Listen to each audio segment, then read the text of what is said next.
how to add Shopify website in Google Search Console.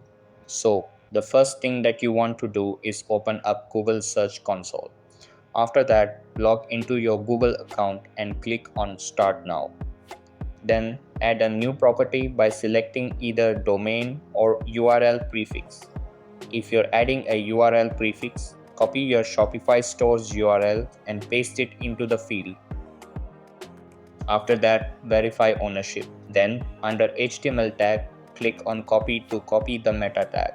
Now, go back to your Shopify store.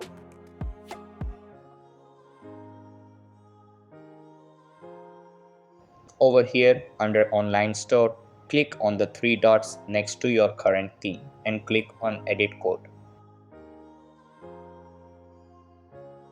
Then, on the left side, find and click on Theme Liquid. Navigate to the section and hit enter to make space. Then paste the HTML tag you copied. After that, click Save. Then go back to Google Search Console and click on Verify. Once verified, click on Go to Property. So that's all for this video. Consider subscribing if you find it helpful, and I'll catch you in the next one. Thanks.